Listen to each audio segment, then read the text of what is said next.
Dito ka bibilib sa mga Tulfo. Isipin mo, kabago-bago pa lang sa Kongreso bilang mga mambabatas, pero ang pangalan nila nasasangkot na agad sa usapin ng korupsyon. Napakabilis, di ba? Umarangkada ka agad. Dito tayo mapapaisip Nakakabilib sila noong hindi pa sila mga politiko. Noong nasa telebisyon at social media pa lang sila. Ang gagaling pumuna sa mga mali sa gobyerno. As in, call out kung call out sa mga korap na opisyal. Ang lalakas ng boses, ang tatapang. Doon nga tayo humanga, di ba? Kasi ang akala natin, sila na yung tunay na tagapagtanggol ng mga Pilipino. Akala ng mga Pilipino nakakuha na tayo ng kakampi na walang kinakatakutan at kayang banggain ang kahit sino. Pero ngayon, unti-unti nating natutuklasan. Yung tapang pala nila, pang radyo, pang telebisyon, at pang social media lang. Kaya mapapatanong ka na lang, kaya ba sila maingay noon at kinukundina ang mga korap na opisyal kasi hindi sila kasali sa korupsyon? Kaya ba sila maingay noon kasi wala pa sila sa loob ng kusina kung saan niluluto ang pondo ng bayan? Ngayong may mabigat na aligasyon ng korupsyon laban sa kanila, nasaan ang mga boses na yan? Nasaan yung tapang at lakas ng boses niyong pumuna? Bakit biglang napakatahimik? Nakakabilib ang ganitong klaseng prinsipyo at paninindigan. Maingay kapag hindi kasali, pero kapag kasali na, tahimik na. Totoong tapang ba yan o lahat ng sigaw noon ay panggap lang para makakuha ng boto at maging politiko? Hindi ito basta-basta chismis lang. Bagong-bago pa lang sa serbisyo pero sabit na agad sa di umanong kontrobersya sa flood control scandal. Mismong sa affidavit ng 18 Marines, pinangalanan sila.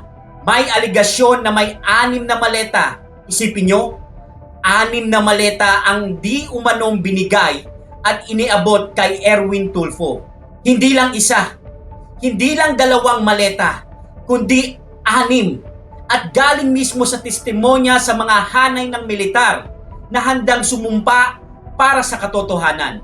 At ito pa, si Quezon City 2nd District Representative Ralph Tulfo na anak ni Raffy Tulfo sangkot din sa di umanong bilyong-bilyong pisong budget allocations at mga aligasyon ng infrastructure insertions. Partikular na sa mga pondo para sa flood controls sa kanyang distrito kung saan not flood prone, hindi binabaha. Galing, di ba? Hindi lang yan. Nag-viral din ang isang video kung saan makikita itong nagbayad ng 6.7 million bill sa isang mamahaling nightclub sa Las Vegas. Bagamat mariing itinanggi ni Tulfo na galing ito sa pondo ng bayan at sinabing personal na biyahe ito kung saan nag-ambagan silang magkakaibigan, pero ang questionable dito ay ang marangyang paggasta at pagmamalaki. Ito yung umani ng galit mula sa publikong naghihirap sa gitna ng krisis at sa isyo ng pambansang budget. Binatikos din si Ralph Tulfo sa paulit-ulit at iligal na pagdaan sa kanyang pribadong sasakyan sa eksklusibong EDSA busway lane. Grabe, di ba? Grabeng abuso sa posisyon. Pati yung party list nila na ACT-CIS noong nangangampanya ang tagline para sa mga naaapi. Pero sa mga ganitong balita at aligasyon, mapapakamot ka na lang ng ulo. Para ba talaga sa naaapi o para sa mga gustong maging mapang-api gamit ang kapangyarihan at pondo ng gobyerno? Ito ang malaking hamon sa ating bilang mga mamamayan. Kailan ba tayo matatapos sa pagtitiwala sa mga taong ang lakas ng boses sa labas, pero kapag nakapasok na sa loob ng gobyerno, nagiging katulad na rin ng mga dati nilang pinupuna?